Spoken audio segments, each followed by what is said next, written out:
Hi students, how are you. आज हम लोग डिस्कस करेंगे वेव ऑप्टिक्स का second chapter, that is diffraction. अभी तक हम लोगों ने wave front, types of wave front और उससे related issues and interference complete किया है। डिफ्रैक्शन स्टार्ट करते हैं और सबसे पहले मैं डिस्कस करूंगा कि डिफ्रैक्शन है क्या और डिफ्रैक्शन के लिए नेसेसरी कंडीशन क्या है। तो व्हाट इज डिफ्रैक्शन सबसे पहले डिस्कस करते हैं। Diffraction is a phenomena of bending of light whenever it passes through a corner or through an obstacle.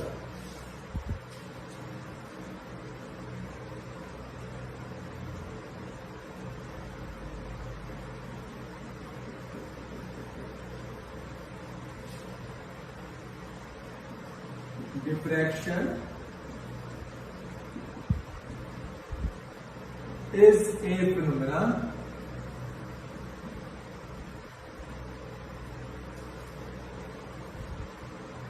of bending of light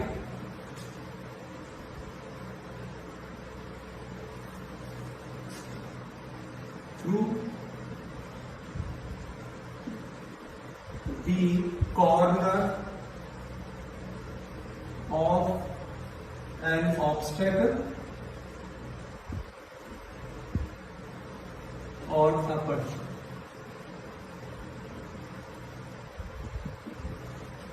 तो ये एपर्चर और ऑब्स्टिकल ये है क्या।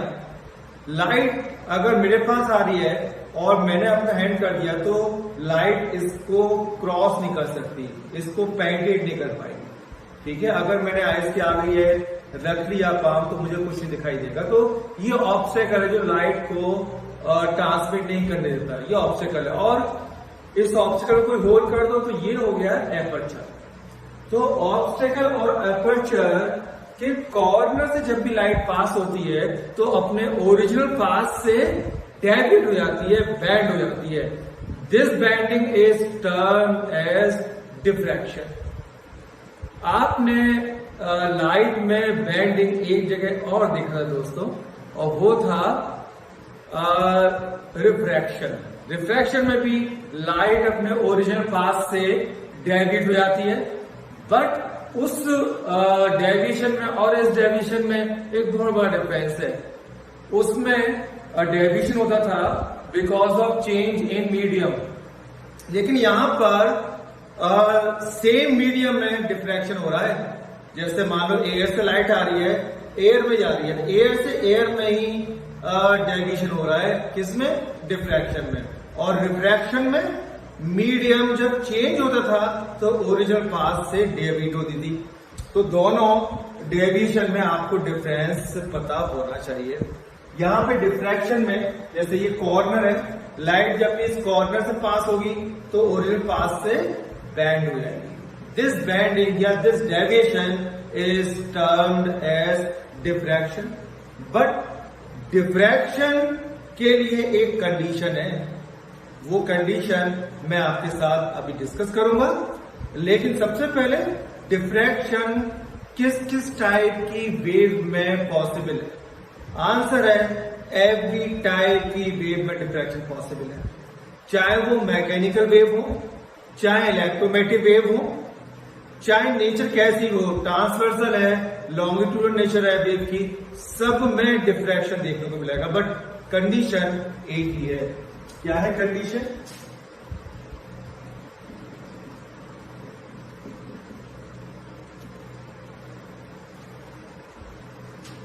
The wavelength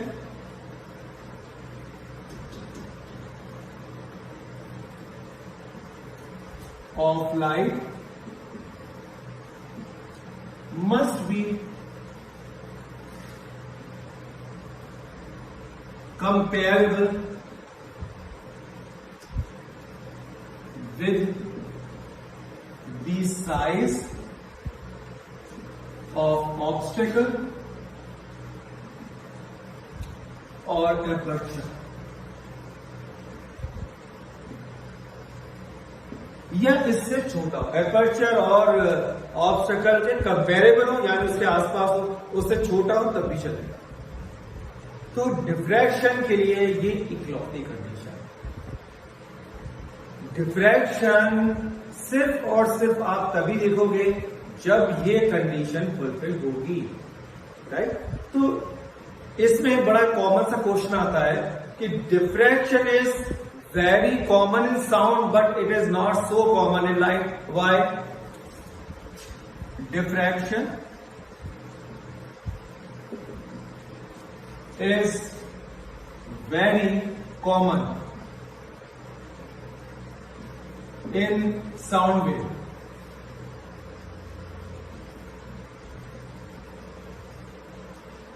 but it is not so common in light wave. Why? और इसका कोई ऐसा एग्जाम्पल जो इसको एक्सप्लेन कर पाए?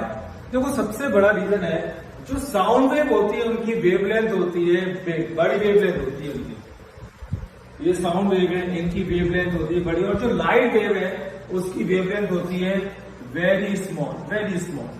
कितनी स्मॉल? लगभग 10⁻⁻⁶ मीटर,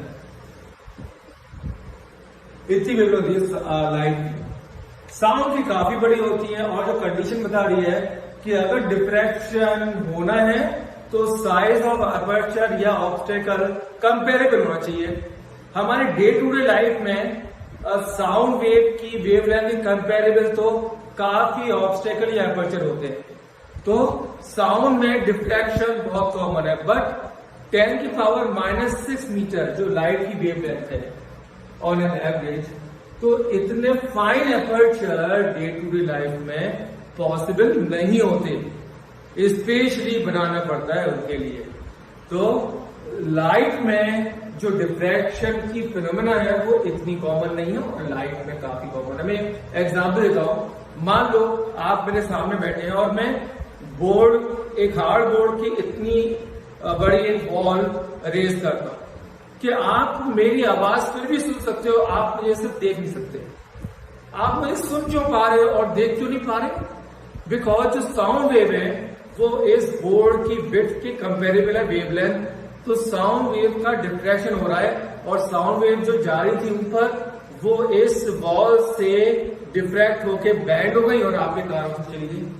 लेकिन लाइट वेव की वेवलेंथ इतनी स्मॉल थी कि उसमें कंडीशन फुलफिल नहीं हो रही, तो लाइट वेव के साथ डिफ्रैक्शन नहीं हो रहा और लाइट वेव बिल्कुल स्ट्रेट चली गई। देखने का प्रिंसिपल क्या है? अगर मेरी बॉडी से चलने वाली रेज आपकी आईज तक जाएंगी तो मैं आपको दिखाई दूंगा, लेकिन इतनी बड़ी बॉल है, इस बॉल से मेरी बॉडी की जाने वाली रेज ऊपर से निकल गई और आप पीछे बैठे हो, आपकी आईज तक नहीं गई, इसलिए मैं आपको दिखाई दूंगा, बस सुनाई जरूर दूंगा। ठीक है? तो आपको, जैसे आप रूम में बैठ के पढ़ रहे हैं और आपके कोई रिलेटिव आ जाते हैं, आप उनकी आवाज सुन पाते हो बट उनको देख नहीं पाते हो। इसका भी रीजन यही है कि डिफ्रैक्शन साउंड का तो हो रहा है बट लाइट का डिफ्रैक्शन नहीं हो रहा। ठीक है? तो मेरी बात आपको क्लियर होगी। इसमें कंडीशन भी कर ली हमने, और साउंड में और लाइट में क्या डिफरेंस है, किसमें होता है किसमें नहीं होता, ये पॉइंट भी कर लिया। अब आते हैं कि डिफ्रैक्शन होता क्यों है। ये भी बताता हूं आपको डिफ्रैक्शन क्यों। पहले मैं आपको जो कंपेयर वाला पॉइंट है उसको थोड़ा सा और पिक्चराइज कर दूं। मान लीजिए ये है स्लिट की विड्थ है डी, और जो लाइट इसमें से आ रही है उसकी वेवलेंथ 6 लेंथ। ये बिल्कुल स्ट्रेट गई क्योंकि ये किसी को टच नहीं कर रही। ये थोड़ी डिफ्रैक्ट होगी, ये भी डिफ्रैक्ट होगी, और ये प्लेन वेव फ्रंट आ रहा है, यहां से प्लेन वेव फ्रंट पास होगा, इतना ट्रांसमिट होगा। और ये मैं मान के चल रहा हूं कि वेवलेंथ जो लाइट वेव फ्रंट आ रहा है इसकी वेवलेंथ इस एपर्चर की विड्थ के कंपेरेबल है। इसको मैंने काफी बड़ा दिखाया है, बट इतना फाइन एपर्चर अगर मैं शो करूंगा तो उसमें कुछ मैं आपको ज्योमेट्री नहीं बना पाऊंगा। तो ये है जब a इक्वल टू 6 लैम्डा है। अब मैं थोड़ी सी विड्थ इसकी और छोटी करता हूं, यानी 3 लैम्डा की। तो विड्थ इसकी हो गई a इक्वल टू 3 लैम्डा। तो आप देखेंगे डिफ्रैक्शन भी इंक्रीज हो जाएगा। ठीक है, आप ये देखिए डिफ्रैक्शन यहाँ पे काफी कम हुआ है, यहाँ पे ज्यादा हुआ है। और अगर काफी क्लोज ले लें यानी a इक्वल 1.5 लैम्डा, तो आप देखेंगे डिफ्रैक्शन काफी सिग्निफिकेंट होगा। ठीक है, तो जो पॉइंट था कि विड्थ जो है वो कंपेरेबल होनी चाहिए वेवलेंथ के, तो इसमें लैम्डा से काफी ज्यादा है। तो आप देख रहे हैं डिफ्रैक्शन यानी जो डेविएशन हो रहा है बहुत कम हो रहा है। हमने थोड़ी सी विड्थ कम करी, 3 लैम्डा कर दी, तब हमें दिख रहा है। और अगर काफी लगभग इक्वल कर दी 1.5 टाइम्स से ओनली लैम्डा के, तो सिग्निफिकेंट है, काफी डिफ्रैक्शन हो रहा है। तो मैं अपनी बात करूंगा डिफ्रैक्शन हो तो रहा है, पर डिफ्रैक्शन होता क्यों है, उसका बेसिक रीजन क्या है डिफ्रैक्शन का। जैसे इंटरफेरेंस में तो 2 स्लिट थी, दोनों स्लिट से अलग अलग वेव फ्रंट आते हैं, उनसे सेकेंडरी वेवलेट्स के सुपरपोजिशन से इंटरफेरेंस होता था। यहाँ क्या होता है, यहाँ देखिए ये सिंगल स्लिट है, तो ये प्लेन वेव फ्रंट अप्रोच करता है। प्लेन वेव फ्रंट का ओनली इतना पार्ट ट्रांसमिट होगा, बाकी पार्ट ब्लॉक हो जाएगा। यहां पर आपने हाइगन्स का प्रिंसिपल पढ़ा होगा कि every point on the primary wave front acts as a fresh source of disturbance from the secondary wavelets travels in all the direction with the speed of light in that medium. तो मान लीजिए ये है, ये different मैंने source ले ली, because every point जो मैंने यहाँ फिंगर छोड़ा वहां भी every point on the primary wave front acts as a fresh source of disturbance, और यहां से सेकेंडरी वेवलेट्स सभी डायरेक्शन में ट्रेवल करेंगी और एक दूसरे को क्या करेंगी, सुपरइम्पोज। तो इनके सुपरपोजिशन से होता है डिफ्रैक्शन। तो diffraction occurs because of the superposition of the secondary wavelets coming from different parts of the same wave front. और इंटरफेरेंस में सुपरपोजिशन था because of the wavelets coming from the different wave front. यहाँ पे same wave front के different portion से secondary wavelets आ रही है, उनके सुपरपोजिशन से हो रहा है डिफ्रैक्शन। ठीक है, तो डिफ्रैक्शन और इंटरफेरेंस का बेसिक मैंने डिफरेंस ही बता दिया। आपको शॉर्टकट में ही बताऊं कि डिफ्रैक्शन में जितनी भी कंडीशन सब कुछ इंटरफेरेंस का जस्ट उल्टा है, जस्ट रेसिप्रोकल है। जो भी इंटरफेरेंस में होता है डिफ्रैक्शन में बिल्कुल उसका उल्टा होता है, जो 1 by 1 हम आगे देखेंगे। ठीक है, डिफ्रैक्शन में एक एक्सपेरिमेंट है जो बहुत इंपॉर्टेंट है। उस एक्सपेरिमेंट को समझने के लिए मैं उसके छोटे छोटे पार्ट पहले आपसे डिस्कस करना चाहता हूं। तो छोटे छोटे पार्ट एक बार डिस्कस कर लेते हैं। क्या है वो पार्ट? नंबर 1, अगर मुझे प्लेन वेव फ्रंट चाहिए तो मैं क्या करूंगा, एक कन्वेक्स लेंस लूंगा, इसका फोकस पे पॉइंट सोर्स होगा, this is point source. Point source होगा, इससे चलने वाली सारी रेस आफ्टर फिटिंग क्या होंगी, पैरेलल। और वेव फ्रंट होता है रेस के परपेंडिकुलर, तो हमें कौन सा परपेंडिकुलर मिल रहा है, प्लेन, यानी वेव फ्रंट है प्लेन। यहां से वेव फ्रंट होगा स्फेरिकल, बिकॉज पॉइंट सोर्स है। पॉइंट सोर्स का वेव फ्रंट होता है स्फेरिकल, और ये स्फेरिकल वेव फ्रंट जब ट्रांसमिट होगा लेंस से तो प्लेन हो जाएगा। कब ऐसा होगा, जब फोकस पे पॉइंट सोर्स होता है। ठीक है, तो प्लेन वेव फ्रंट मुझे चाहिए इस एक्सपेरिमेंट में, और प्लेन वेव फ्रंट के लिए मुझे ये मैकेनिज्म भी चाहिए। तो एक्सपेरिमेंट में सबसे पहले आप देखोगे पॉइंट सोर्स वहां पे एक छोटा सा पॉइंट सोर्स रखा है और एक प्लेन वेव फ्रंट मिल रहा है। तो कंफ्यूज मत होना, सिर्फ प्लेन वेव फ्रंट बनाने के लिए ये सारा काम किया गया है। अब दूसरा पार्ट क्या है इसका, जो प्लेन वेव फ्रंट मिलेगा उसका एवरी पॉइंट क्या होगा, फ्रेश सोर्स और डिस्टर्बेंस होगा। हाइगेंस के प्रिंसिपल आप जानती हैं। हाइगेंस प्रिंसिपल कहता है कि हर पॉइंट जो प्राइमरी वेव फ्रंट पर है वो एज ए फ्रेश सोर्स और डिस्टर्बेंस है, ठीक है। जिससे ये सोर्स है तो इनसे सेकेंडरी वेव में चलेंगी और सेकेंडरी वेव हम लेते हैं ऑल द डायरेक्शन में, तो ये इतनी कॉजी हो जाएगा, इतनी क्राउडेड फिगर हो जाएगा कि हमें कुछ भी समझ में नहीं आएगा। तो हम क्या करेंगे, हम बहुत सारे फ्रेश सोर्स ना लेके जो हमारी फिगर आएगी उसमें सिर्फ 3 सोर्स लेंगे, एक बिल्कुल मिडिल में और 2 कॉर्नर, सिर्फ 3 में सेकेंडरी सोर्स होगा। बिकॉज फिगर को क्राउडेड नहीं बनाना, क्राउड हो जाएगी आपको कुछ समझ में नहीं आएगा।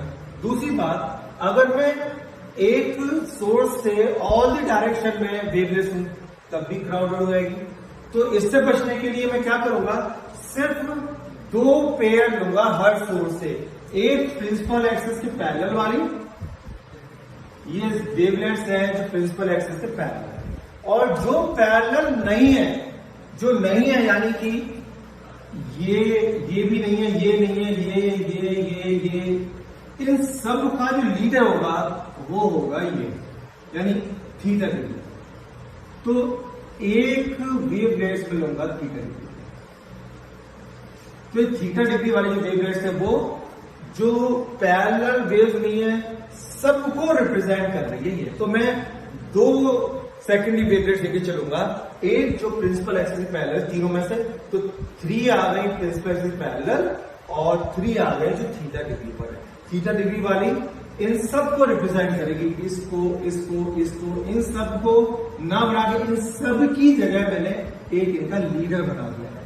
तो ये रिप्रेजेंट कर रही है वो सारी सेकेंडरी वेवलेट्स को जो प्रिंसिपल एक्सिस के पैरेलल नहीं। अब तीसरी बात आती है कि इन पैटर्न को फोकस करने के लिए स्क्रीन पर एक कन्वर्जिंग लेंस चाहिए। तो यहां पे मैं एक कन्वर्जिंग लेंस लगाऊंगा, इस तरह से लगाऊंगा कि बीच वाला इसके मिडिल पॉइंट से आएगा और बिल्कुल स्ट्रेट जाएगा। अब ये जो प्रिंसिपल एंड पैरेलल है ये तो फोकस हो जाएंगे फोकस पे, और जो खुद के पैरेलल है ये स्क्रीन है, ये और ये पैरेलल है, प्रिंसिपल एक्सिस में पैरेलल नहीं है, तो ये मीट करेंगे फोकस से जस्ट ऊपर, यानी आप कह सकते हो फोकल प्लेन। तो ये याद रखना, जो प्रिंसिपल एक्सिस पैरेलल है ये नीचे वाले तीनों फोकस पे मीट करेंगे और फोकस पे ही हम स्क्रीन रख देंगे तो बिल्कुल स्क्रीन पे मीट कर जाएंगे। और जो थीटा डिग्री वाली 3 वेवलेट्स है वो इससे जस्ट थोड़ा सा ऊपर एक डिस्टेंस ऊपर P पॉइंट पर मीट करेंगे, ठीक है। तो ये जो एक्सपेरिमेंट में डिस्कस करने जा रहा हूं उसके कुछ सेपरेट पार्ट अब इकट्ठा एक साथ में सबको लेके चलता हूं। तो आइए देखते हैं कि एक साथ अगर इनको बनाते तो क्या होगा। ये एक्सपेरिमेंट है, इसको बहुत ध्यान से सुनिए और अगर कोई भी डाउट है आप मुझे कॉल कर सकते हैं। हालांकि मैंने कोशिश की है कि आपको कोई भी कंफ्यूजन ना हो। देखिए इसमें सबसे पहले एक कन्वेक्सनेस, थिन कन्वेक्सनेस, ये प्रिंसिपल एक्सिस है। हम और आगे करेंगे इसे, यहां इसका लेंस का फोकस है, फोकस है पॉइंट सोर्स है, पॉइंट सोर्स है। तो यहां से ये रेस पैरेलल होगी और वेव फ्रंट होगा प्लेन। तो हमें प्लेन वेव फ्रंट लगाना,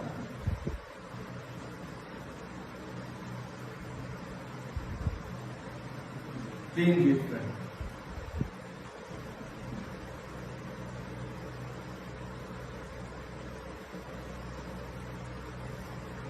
इसमें ये स्लिट है, स्लिट की विड्थ को मैं A लेके चलता हूं।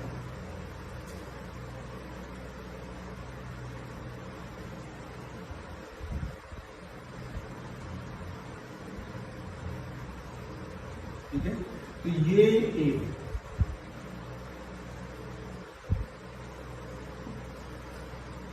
ए है विड्थ ऑफ स्लिट।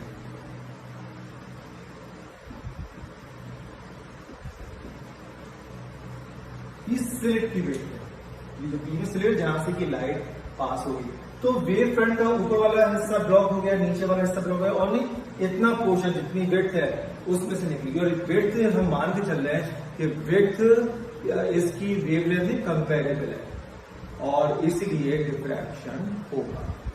अब होगा तो मैं 3 सोर्स लिए हैं, क्योंकि आपको पता ही है कि every point on the primary wave front acts as the fresh source of disturbance from इस secondary wavelet travels in all the direction. तो मैंने 3 लिए हैं जो अभी आपको बताया था, 1, 2 और 3। इसको नाम दे देता हूं कैपिटल ए, कैपिटल बी और बीच वाले को सी दे देता हूं। यहां से एक तो प्रिंसिपल एक्सिस के पैरेलल आएंगे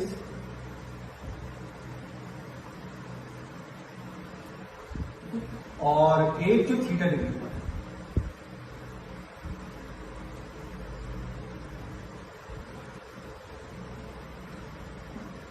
इस पैटर्न को फोकस करने के लिए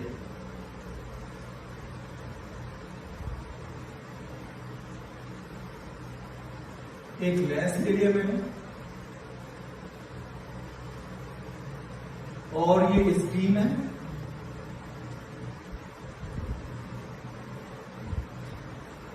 जो कि फोकल लेंथ डिस्टेंस है, ये एफ डिस्टेंस पर है। ठीक है, ये स्क्रीन की डिस्टेंस यहाँ पे कैपिटल डी है। एक्चुअली ये जो लेंस मैंने आपको इतना दूर दिखाया, एक्चुअली ये बिल्कुल स्लिट से बिल्कुल लगाता हुआ होता है, बिल्कुल सटा हुआ होता है, चिपका हुआ, तो ये नेग्लिजिबल होती है पार्ट। तो एफ और डी ऑलमोस्ट सेम होता है। ठीक है, तो आप इनको इंटरचेंजेबली यूज कर सकते हो। मैंने आपको दिखाया है इतने गैप पे, क्योंकि मुझे बीच में कुछ ज्योमेट्रिकल करना है, इसलिए मैंने गैप दिखा दिया, वरना गैप होता नहीं है, राइट। तो यहां से जो ये फोकस पे है, तो ये वाली जो रेज है, ये वाली, ये सब फोकस हो गई, ये फोकस हो गई। और ये लगभग मान दें बिल्कुल सेंटर जा रही है, बिल्कुल स्ट्रेट जाएगी। ये पॉइंट में पी कह रहा हूं, जो कि यहां से एक्स डिस्टेंस अवे है।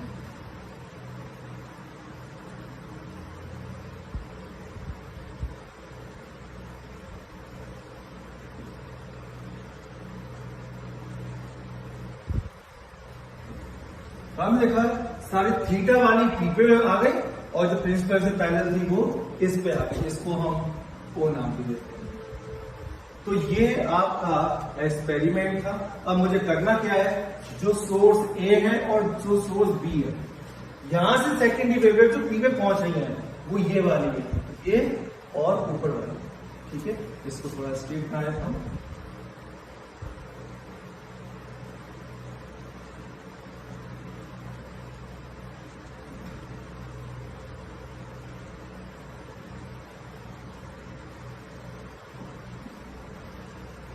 इसमें मुझे पाथ डिफरेंस निकालना है, ए और बी से जो सेकेंडरी वेवलेट्स ट्रेवल कर रही हैं थीटा वाली, इसमें पाथ डिफरेंस क्या है, और to find the path difference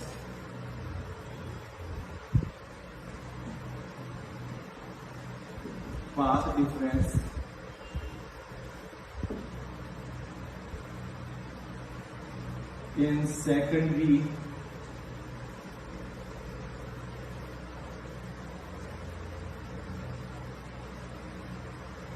wavelets from A and B, which are reaching at P. तो P पे पहुंचने में पाथ डिफरेंस क्या, उसके लिए मैंने A से इस पे परपेंडिकुलर रख दिया, ये 90 डिग्री। ठीक है, तो ये मान लो A, ये तो ये N बी एन क्या हो गया, ये ही पाथ डिफरेंस। क्यों पाथ डिफरेंस क्यों हो गया, देखो ये मैंने परपेंडिकुलर डाला, ये थोड़ा कर्व आ गया है, मैं फिर से कर देता हूं।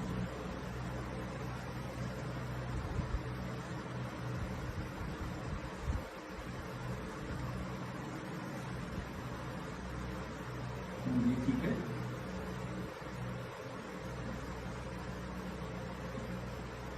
इस पॉइंट को एन नाम दे देते हैं। तो b N is path difference. क्यों? आप देखो ए और एन यहां से ट्रेवल, ये दोनों इक्वल डिस्टेंस ट्रेवल करी और ये भी इक्वल डिस्टेंस है।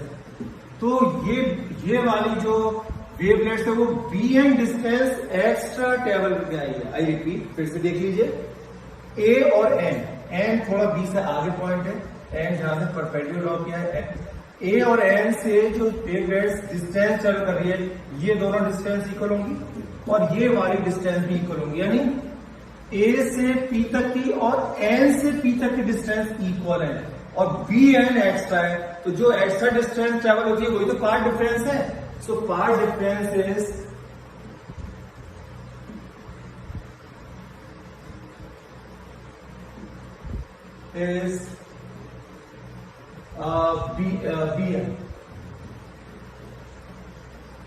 बी एन पार्ट डिफरेंस हो गया। अब इसमें देखो ज्योमेट्री है, ये सब थीटा है, थीटा थीटा, ये भी क्या हो गया एंगल थीटा। रीजन ये थीटा है तो ये 90 माइनस थीटा हो गया, बिकॉज ये पूरा 90 था, इसमें थीटा माइनस कर दिया तो ये पूरा ये वाला क्या हो गया एंगल, ये 90 माइनस थीटा। ये 90 है, ये 90 माइनस थीटा, तो ये कितना हो गया थीटा, क्योंकि तीनों एंगल का सम 180 होता है, तो ये थीटा भी आ गया। इस right angle triangle a b n, right angle triangle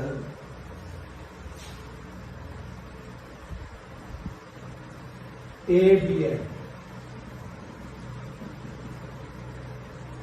B N is equal to a sine theta. देखिए ये थीटा है, sine theta perpendicular upon hypotenuse, 90 के सामने वाली साइड हाइपोटेन्यूज होती है, तो ये पूरा साइड जो है वो ए है, ठीक है। तो परपेंडिकुलर अपॉन हाइपोटेन्यूज, तो परपेंडिकुलर कितना हो गया ए साइन थीटा, तो ए साइन थीटा यही पार्ट डिफरेंस है, तो पार्ट डिफरेंस ए साइन थीटा हो गया।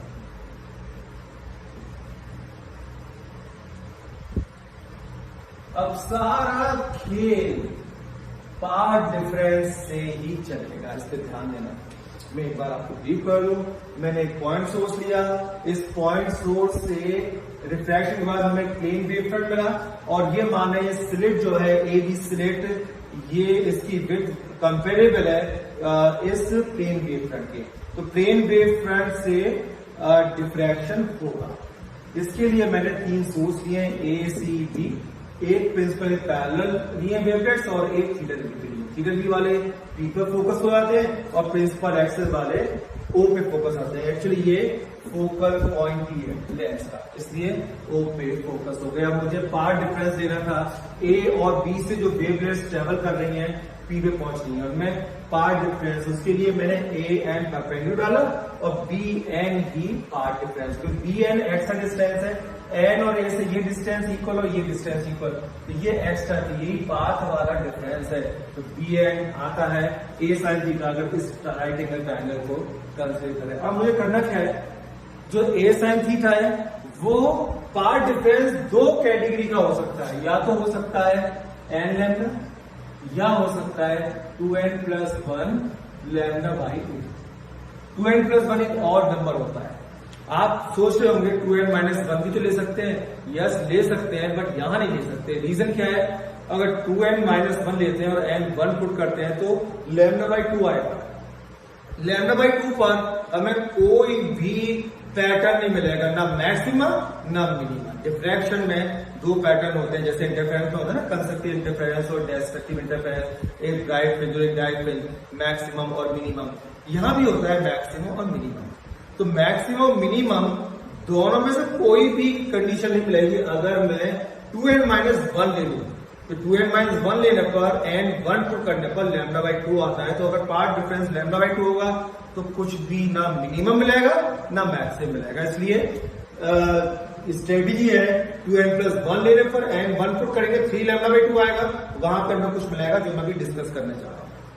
ठीक है, तो सबसे पहले मैं n लैम्डा वाली कैटेगरी चेक करूंगा। इसमें n 1 2 3 4 रखेंगे तो क्या आएगा 1 λ, 2 λ, 3 λ एंड सो ऑन। और यहाँ पे 1 2 3 फिर को पुट करोगे तो क्या आएगा 3 λ/2, 5 λ/2, 7 λ/2 एंड सो ऑन। तो मैं 1 बाय 1 कैटेगरी चेक करूंगा, एक ये कैटेगरी चेक करूंगा, एक बाद में ये करूंगा। तो या तो मुझे मिनिमम मिलेगा या मैक्सिमम मिलेगा। तो सबसे पहले नंबर आता है n लैम्डा। ठीक है, तो n लैम्डा पे क्या मिलेगा ये चेक करते हैं, आइए मेरे साथ। और हम लोग देखते हैं अगर पार्ट डिफरेंस 1 लैम्डा है तो क्या होगा, यानी मैं इस पे चेक कर रहा हूं। पाथ डिफरेंस इज, अब यहां आपको एक काम करना है, इन सब में 2 से मल्टीप्लाई करना है, और जितना आए 2 से मल्टीप्लाई करना है। जैसे यहाँ पे 2 से मल्टीप्लाई करोगे 2 आएगा या 4 आएगा या 6 आएगा।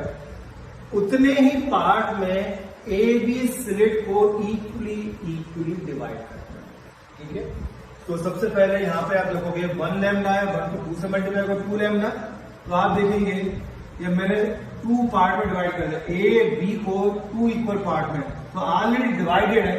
यहाँ पे इसी वाले ट्रायंगल से काम चल जाएगा, बाकी सब में मैं ट्रायंगल अलग से बना दूंगा। तो जो ये वाला ट्रायंगल है ये चलो मैं अलग से बना देता हूं।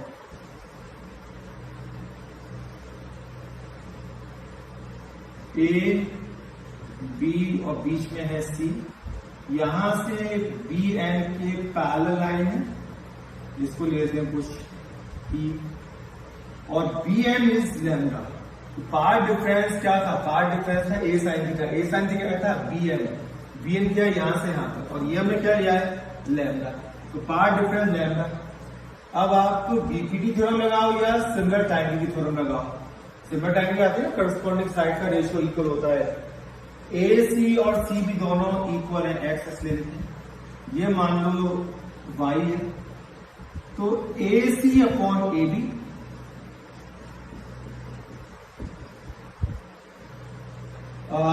CE that y upon lambda. ठीक है, तो ए सी कितना हो गया एक्स, और ये हो गया 2x, तो वाई कितना होगा एक्स से काट दिए, वाई आ गया लैम्डा, क्रॉस मल्टीप्लाई कर दो λ/2। तो पार्ट यहां पे आ गया आपका, दिस इज λ/2। तो सी से और ए से जो वेवलेंथ ट्रेवल करके पी पॉइंट पहुंचेगी उसमें पार्ट डिफरेंस होगा λ/2 का, और पार्ट डिफरेंस λ/2 होता है। तो मैंने आपको एक कंसेप्ट बताया था, याद दिलाऊं या याद है, क्रस्ट पे क्या फॉल होगा, क्रस्ट पे हमेशा ट्रफ फॉल होगा, और ट्रफ पे हमेशा क्रस्ट फॉल होगा। कैसे, आप देखो मैं फिर से आपको याद दिलाता हूं, या भूलना मत, ये 2 सिमिलर वेव। तो देखो एक इस पॉइंट पी पे, यहां कोई मीडियम पॉइंट पी है, ये क्रस्ट आता है और उसका ये ट्रफ आता है। तो देखो इसमें पार्ट डिफरेंस क्या है λ/2।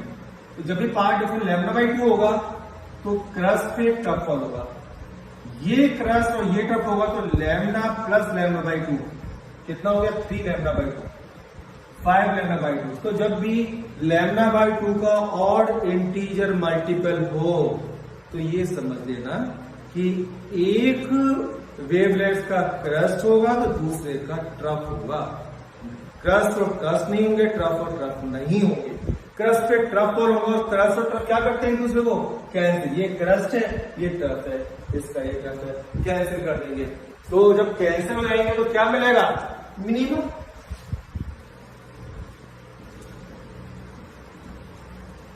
देखो ए और सी से जो वेवलेंथ ट्रैवल करके पी पहुंचेंगी वो कैंसिल आउट कर देंगे, बिकॉज पार्ट डिफरेंस है λ/2।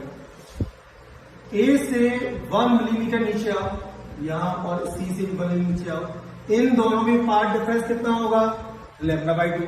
ये दोनों सेकेंडरी सोर्स भी कैंसिल हो जाएंगे, इनके और नीचे आओ, ये इसको कैंसिल कराएगा, ये इसको कैंसिल करेगा।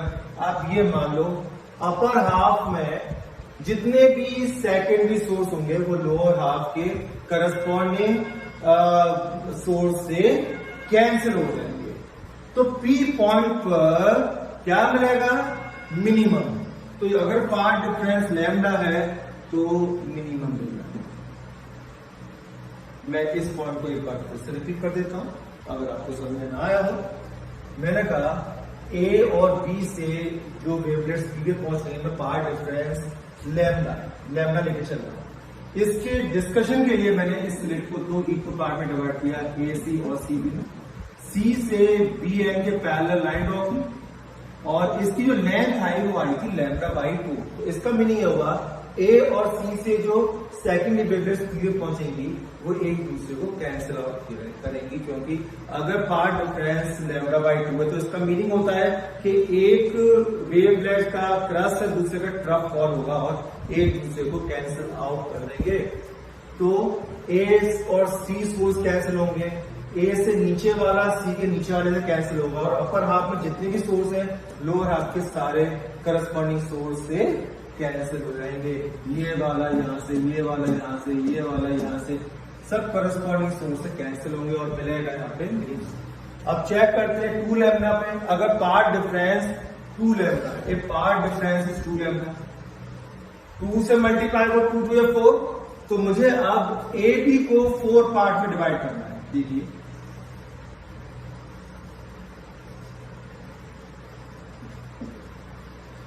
4 पार्ट,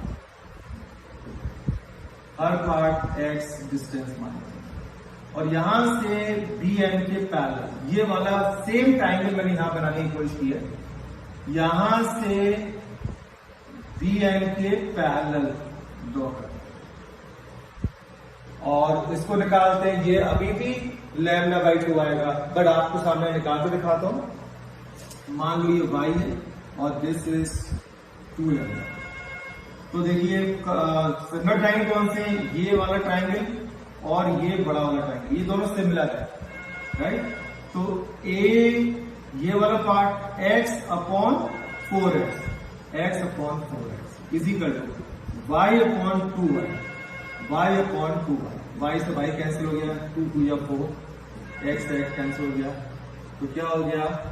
ये हो गया y इजिकल टू, ये था हमारा 2 लैम्डा, 2 लैम्डा लग गया, तो कितना हो गया हमारा?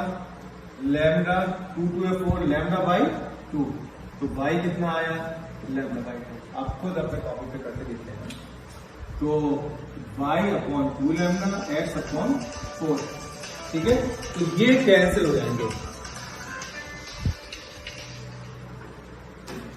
ये दोनों कैंसिल आउट हो जाएंगे आपस में, तो ये बचेगा हमारा लैम्डा बाई 2। अगेन यानी अगर हम इसको 4 पार्ट में डिवाइड कर रहे हैं, अभी भी पार्ट डिफरेंस आ रहा है लैम्डा बाई 2। मैं आपको यहां पे स्केच बना के दिखाता हूं।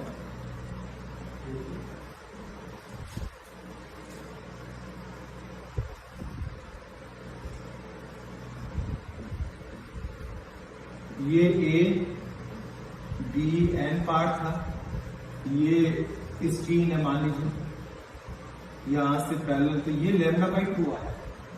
इसका मतलब है कि यहां से और यहां चलने वाली वेवलेट जो पी पे पहुंचेगी वो एक दूसरे को कैंसिल करेंगे, यानी यहां से और यहां से चलने वाली वेवलेट्स कैंसिल आउट करेंगी, यहां वाली कैंसिल करेंगी, ये और ये वाली कैंसिल होंगी, यानी ये वाला अपर हाफ लोअर हाफ से कैंसिल होगा। सिमिलरली ये वाला अपर हाफ लोअर हाफ से कैंसिल हो जाएगा, यानी कि अभी भी पेयर बन रहे हैं, ऊपर वाला नीचे से कैंसिल होगा, ये ऊपर वाला अपने नीचे वाला कैंसिल हो जाएगा, तो अभी भी कैंसिल होगा, तो क्या मिलेगा? मिनिमम। तो अभी भी मिनिमम, तो 2 लैम्डा अगर पार्ट डिफरेंस है तो भी मिनिमम मिल रहा है। एक बार और चेक कर लेते हैं, 3 लैम्डा हो तो शायद कुछ और आ जाए। अगर इस पे भी मिनिमम आया तो हम जनरलाइज कर देंगे, जब भी path difference n lambda type का है तो हमें मिलेगा मिनिमम। 3 2 जा 6। अब हम इसको 6 इक्वल पार्ट में डिवाइड करते हैं, 6 इक्वल पार्ट में। फिर से इस ए बी एन ट्राइंगल को यहां पे दोबारा से रिकंस्ट्रक्ट कर रहा हूं। ए बी एन, इसको 6 पार्ट,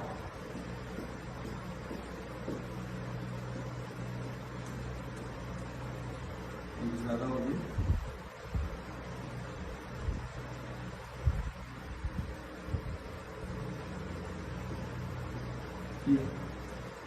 एक्स एक्स एक्स, और यहां से बी एन के पैरेलल लाइन होता है। ये 3 लैम्डा। आप देखो ये अभी भी लैम्डा बाई 2 है। कैसे? एक ट्राइंगल ये बनना और एक बड़ा वाला ट्राइंगल बनना, करस्पॉन्डिंग साइड का रेशियो इक्वल कर दो। X upon 6x, y upon 3 lambda, 3 2 या 6, एक्स एक्स के अंदर वाई इज इक्वल लैम्डा कर दिया, y is equal lambda by 2। तो ये जो वाई है ये आ रहा है lambda by 2, again lambda by 2 आ रहा है। लैम्डा बाई 2 आया तो इसका मीनिंग क्या हुआ कि यहां से चलने वाली वेवलेट यहां से कैंसिल होगी, यहां से वाली यहां से, अपर हाफ लोअर हाफ से। सिमिलरली ये वाला अपने लोअर हाफ से कैंसिल होगा, ये वाला अपने लोअर हाफ से कैंसिल होगा और खत्म हो गया।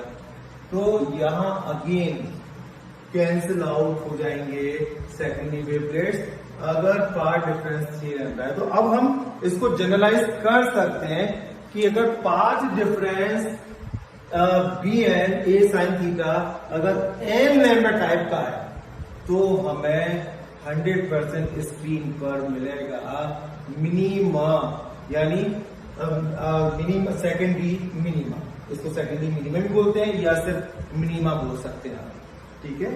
तो अब स्क्रीन के जिन जिन पॉइंट्स पर path difference N lambda type का है, 1 lambda 2 lambda 3 lambda 4 lambda 5 lambda, उन सभी पर मिलेगा मिनिमम, ठीक है। अब इस पे चेक करते हैं अगर पार्ट डिफरेंस 2n+1/2 की कैटेगरी का है तो क्या होगा, ठीक है। तो मैं 3 लैम्डा बाई 2 है तो इसमें अगर 2 से मल्टीप्लाई करूंगा 2 से 2 कैंसिल हो जाएगा, 3 आएगा। तो जो यहां लिखा है उतने ही पार्ट में स्लिट को डिवाइड करना है, ठीक है। तो यहां 3 है, 3 पार्ट में ए बी को 3 पार्ट में डिवाइड करना है। ए बी एन 3 पार्ट, यहां से बी एन की पैरेलल लाइन ड्रॉ करेंगे। ये एक्स एक्स एक्स इक्वल थे, ये है 3 लैम्डा बाई 2, ये मान लेते हैं वाई है। तो ये ट्राइंगल और ये बड़ा वाला ट्राइंगल सिमिलर है, करस्पॉन्डिंग साइड का रेशियो इक्वल करना है। तो x upon 3x is equal to y upon 3 lambda by 2, x x cancel हो गया और 3 से 3 कैंसिल हो गया, लैम्डा बाई 2 यहां आ गया तो y इज इक्वल टू आ गया lambda by 2। Again path difference lambda by 2 आ रहा है, यानी y इज लैम्डा बाई 2। तो यहां से और यहां से चलने वाली ये मान लो स्क्रीन है, तो यहां चलने वाली और ये वाली कैंसिल आउट करेंगे, ये वाली इसको कैंसिल आउट करेंगे, ये वाली इसको कैंसिल आउट करेंगे, यानी ये वाली भी कैंसिल होंगी इससे। तो अपर हाफ लोअर हाफ से कैंसिल हो जाएगा। लेकिन यहाँ टेस्टी है, ये थर्ड पार्ट है, इसका फोर्थ वाला पार्ट अवेलेबल नहीं है। तो थर्ड वाले पार्ट में जितने भी सेकेंडरी सोर्सेज होंगे उनकी वेवलेट्स पी पॉइंट पे पहुंचेगी अनकैंसल्ड, क्योंकि फोर्थ पार्ट नहीं है। तो पी पे मिलेगा अनकैंसल्ड वेव की वजह से मिलेगा मैक्सिमा, यानी यहां पे मिलेगा मैक्सिमम। अगर 5 लैम्डा बाई 2 है तो अगेन इसको 5 पार्ट में डिवाइड करो, 1 2 3 4 5 सारे x, यहां से इसके पैरेलल वैसे ही करोगे अभी भी आएगा लैम्डा बाई 2। तो अपर पार्ट लोअर पार्ट से कैंसिल होगा, यानी इसका कहने का मतलब ये होता है अपर पार्ट जितने भी हमारे सेकेंडरी सोर्स बनेंगे वो लोअर पार्ट वाले सेकेंडरी सोर्स के से कैंसिल आउट करेंगे। ये वाला आपका लोअर पार्ट से कैंसिल होगा और बचेगा फिफ्थ पार्ट, इसका पेयर नहीं है, इसलिए यहाँ पे जितने भी सेकेंडरी सोर्स होंगे वो पहुंचेंगे वहां पे अनकैंसिल पहुंचेंगे। तो अनकैंसिल होने की वजह से अगेन मिलेगा मैक्सिमम। तो इस कैटेगरी पे हमें मैक्सिमम मिलेगा बिकॉज हम स्लिट को डिवाइड करें 3, 5, 7 में, तो ये और नंबर्स हैं, पेयर नहीं बन पाएंगे। और लास्ट वाला पेयर पे जितने भी सेकेंडरी सोर्स होंगे उनकी लाइट पहुंचेगी वेवलेट, सेकेंडरी वेवलेट पहुंचेगी पीक पर अनकैंसल, जिसकी वजह से मिलेगा मैक्सिमम। लेकिन इसमें एक पॉइंट और भी है दोस्तों, ध्यान देने का। मैं इस स्लिट को 3 पार्ट में डिवाइड करूं इक्वल, तो 1/3 ये आ। मैं इसी को 5 पार्ट में डिवाइड करूं, 5 है ना, 5 पार्ट में 1, 2, 3, 4। अब देखिए 1/5 और 1/3, ये 1/3 था, ये 1/5 है, तो 1/3 में छोटा है 1/5, 1/7 और छोटा होगा, सेम पार्ट को 7 पार्ट में रखो।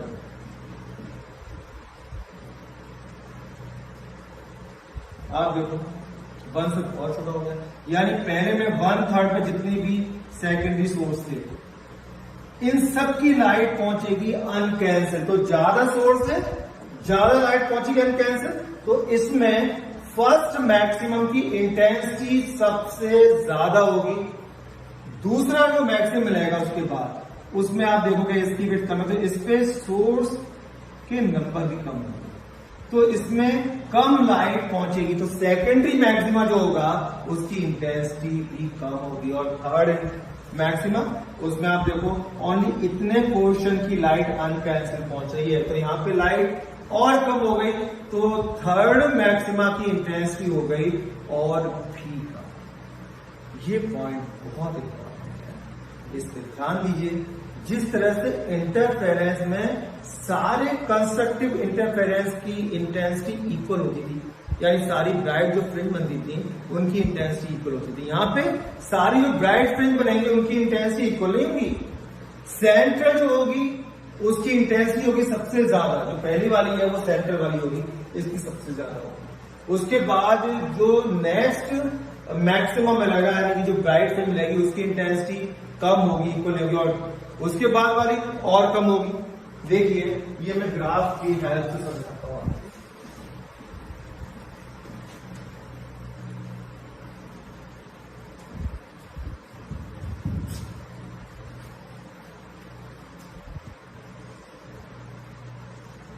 ये सेंट्रल मैक्सिमम, ये है इंटेंसिटी, यह पार्ट डिफरेंस देखते हैं, पार्ट डिफरेंस।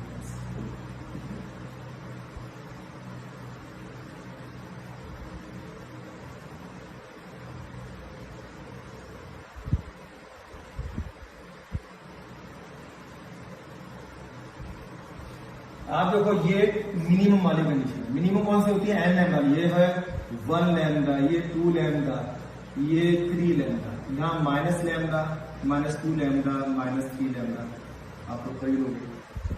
ये सेंटर पे इंटेंसिटी अगर आई हो, इसकी इंटेंसिटी सबसे ज्यादा है, इसकी इंटेंसिटी होगी I0/22 और इसकी होगी I0/61।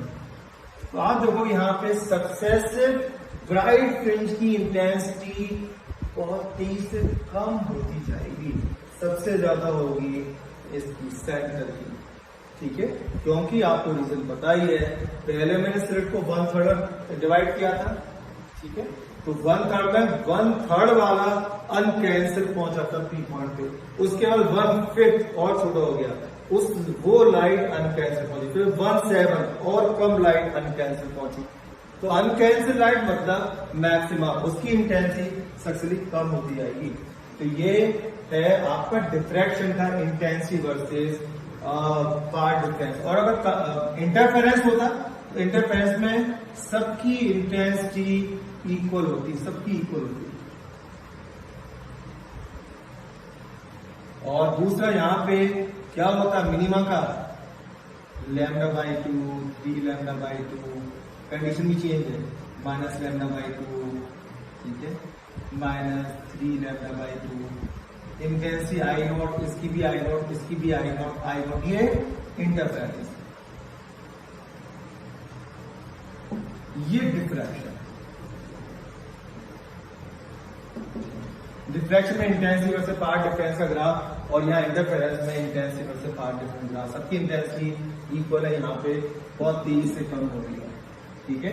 तो ये पॉइंट आपका क्लियर हो गया अब मैं यहां पे आना चाहूंगा आपके पास कि अगर path difference N lambda type का है डिफ्रैक्शन में तो मिलेगा मिनिमम और यहां मिलेगा मैक्सिमम। मिनिमम में एक चीज मैं बता दूं आपको कि जैसे कंस्ट्रक्टिव इंटरफेरेंस में डेस्ट्रक्टिव और कंस्ट्रक्टिव इंटरफेरेंस मिलते हैं, और अगर वहां पे 2 स्लिट होती थी डबल स्लिट, दोनों स्लिट की विड्थ इक्वल है, तो डेस्ट्रक्टिव इंटरफेरेंस में हमें कंप्लीटली डार्क फिल्म मिलती थी। ठीक है, यहां कभी भी डेस्ट्रक्टिव यानी मिनिमा वाली पोजीशन पे कभी भी डार्क फिल्म नहीं मिलेगी, उसमें कुछ ना कुछ इंटेंसिटी होगी, बट इतनी नहीं होगी कि आप कंफ्यूज हो जाओगे ये ब्राइट है कि डार्क है। वो कंट्रास्टिंग वे में बहुत डिफरेंस होगा ब्राइट और डार्क में, बट डार्क कंप्लीटली डार्क नहीं होगी, उसमें कुछ ना कुछ इंटेंसिटी होगी। डिफ्रैक्शन में कभी भी इंटेंसिटी जीरो नहीं होती, डार्क नहीं होती, कुछ ना कुछ इंटेंसिटी होती है। उसके अलावा इसमें जितने भी ब्राइट फ्रिंजेस हैं उनकी विड्थ भी इक्वल नहीं होती है, वहां पे इंटरफेरेंस में इक्वल थी, यहाँ पे इक्वल नहीं होती। तो इंटरफेरेंस और डिफ्रैक्शन में बहुत सारे ये डिफरेंस आपको अक्सर बोर्ड में पूछते भी हैं। हर बोर्ड के लिए इम्पोर्टेंट है, चाहे महाराष्ट्र बोर्ड है, चाहे दिल्ली बोर्ड है, या यूपी बोर्ड है, बिहार बोर्ड है, कोई भी बोर्ड है, सब में ये डिफरेंस बहुत इंपॉर्टेंट है। और डिफरेंस बच्चों वाला मत लिखना कि इसमें 1 स्लिट होती है उसमें 2 स्लिट होती है, ये बिल्कुल भी एक्सेप्टेड नहीं है।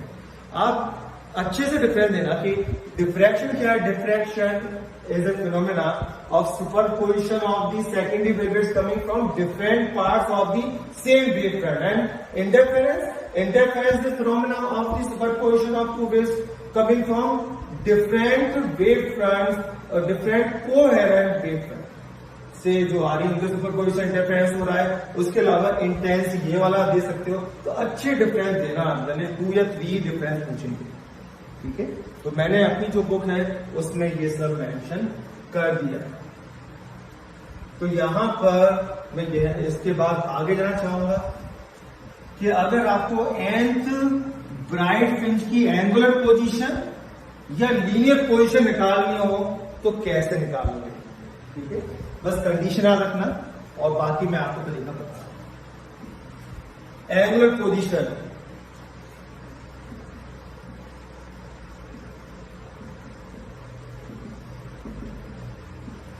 of nth maximum,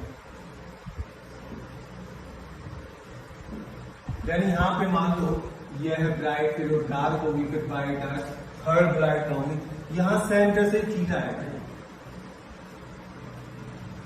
इस थीटा को कहते हैं एंगुलर पोजीशन। तो एन था जो थर्ड है, फोर्थ ब्राइट है, उसका थीटा कितना होगा, यहां से थीटा कितना होगा, उसका थीटा कितना होगा, ये थीटा कितना होगा। ठीक है, तो इसमें जैसे ये है nth मैक्सिमम, मैक्सिमम कंडीशन है ये, तो path difference A sine theta must be 2n + 1 lambda by 2। यहाँ पे थीटा स्मॉल है तो साइन थीटा को सिर्फ थीटा ले सकते हैं। If theta is very small तो ये हो गया थीटा, इसमें ए नीचे ले जा रहा हूं मैं, 2n + 1 lambda upon 2a। Theta है nth ब्राइट फ्रिंज की एंगुलर पोजीशन, आपको सेकंड मैक्सिमा की एंगुलर पोजीशन चाहिए, तो n हो गया 2 भी अब 4 और 1 5 lambda by 2a, 5 lambda upon 2a। ये थीटा हो गया, यानी जो हमारी सेकंड ब्राइट फ्रिंज थी उसकी यहां से एंगुलर पोजीशन क्या होगी, ये थीटा क्या होगी, डिफरेंट थी, ये डिफरेंट है। ये हो गया हमारा फर्स्ट मैक्सिमा की, सेकंड मैक्सिमा का थीटा कितना होगा, थर्ड मैक्सिमा का थीटा कितना होगा, लाइक दिस। ठीक है, तो कंडीशन ये आ गई। और आपको लीनियर पोजीशन क्या करनी, लीनियर होती है ये वाली लीनियर है। थीटा की जगह x अपॉन डी रख देना, ये है डी, नीचे वाला डी है ये, और ये x है, तो थीटा भी रख देना x अपॉन डी। तो x कितना हो जाएगा, यहां लिख देता हूं, x हो जाएगा आपका 2n + 1 lambda capital D upon 2, सिर्फ यहां डी आ जाएगा। ठीक है, डी, जो कि एंगुलर पोजीशन में डी नहीं है, ये कितनी डिस्टेंस पर है। ठीक है, डी से मल्टीप्लाई कर देना तो एंगुलर पोजीशन आएगी, अगर डी हटा देना तो एंगुलर पोजीशन और डी लगा देना तो लीनियर पोजीशन आएगी। लीनियर है सेंटर ऑफ द स्क्रीन से यहाँ लीनियरली कितनी दूर बनेगी, कितनी डिस्टेंस पे होगी, और एंगुलर में कितने एंगल बनेगी। ये फर्स्ट मैक्सिमम का थीटा कहता हूँ, सेकंड का कितना थीटा होगा, थर्ड की एंगल पोजीशन क्या होगी, फोर्थ की एंगल पोजीशन क्या होगी, फोर्थ है, थर्ड है, सेकंड है, like this. Similarly angular and linear position of minima.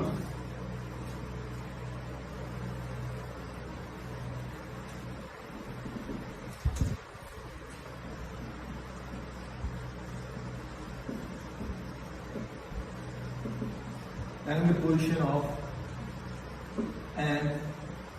minima. And minima के लिए आपको क्या करना है कि मिनिमा की कंडीशन है, पार्ट डिफरेंस कितना होना चाहिए, एन लैम्डा। थीटा अगेन बहुत स्मॉल हो, theta is equal to N lambda upon a. ये एंगुलर पोजीशन हो गई। और linear position,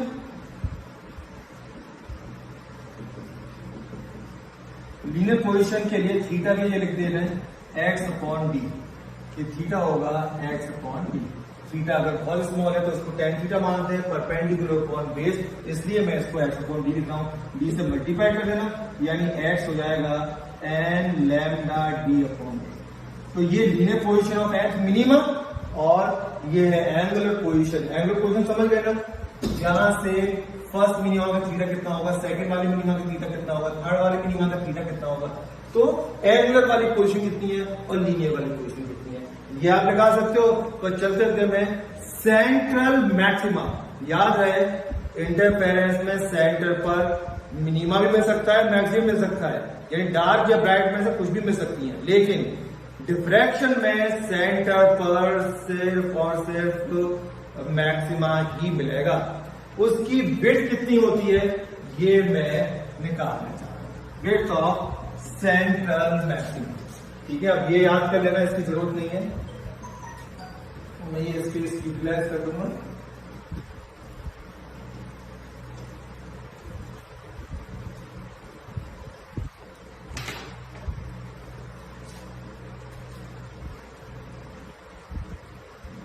width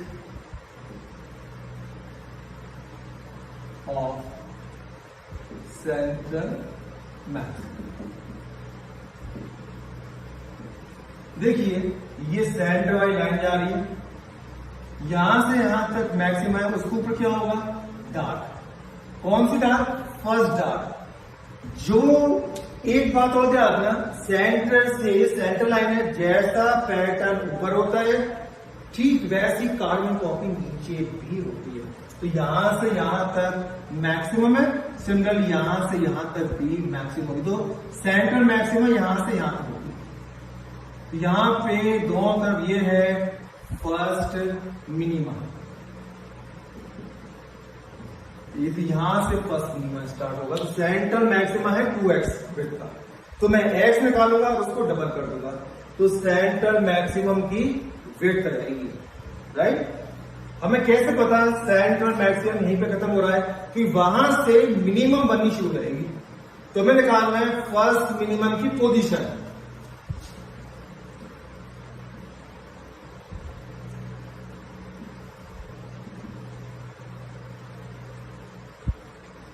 first minimum, position of first minimum. तो मिनिमम कंडीशन आ जाए, path difference is equal to N lambda, a sine theta is equal to, first है तो N G में 1 लिख रहा हूं, 1 लैम्डा।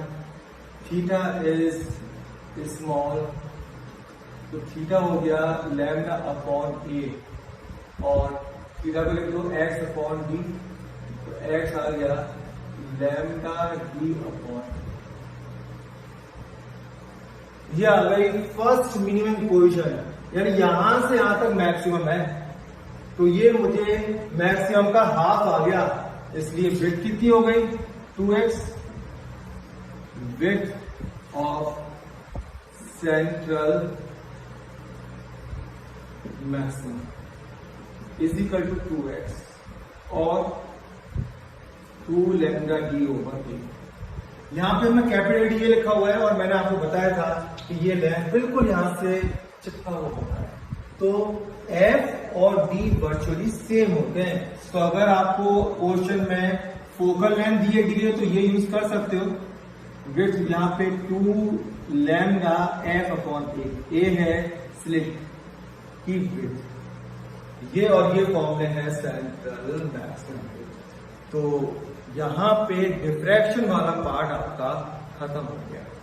डिफ्रैक्शन मैंने सारा डिस्कस कर लिया, कंडीशन क्या है इसकी, साउंड में क्यों ये कॉमन है, लाइट में इतना कॉमन क्यों नहीं है, इसके अलावा डिफ्रैक्शन का एक्सपेरिमेंट और मिनिमा और मैक्सिमा की कंडीशंस क्या है, इसके अलावा nth मैक्सिमम या nth मैक्सिमम की एंगुलर पोजीशन और लीनियर पोजीशन क्या है, और सेंट्रल मैक्सिमम की विड्थ क्या है। इसके साथ ही मैं ये वीडियो स्टॉप करता हूं, फिर नेक्स्ट वीडियो में मैं इसके आगे का पोर्शन लेके चलूंगा।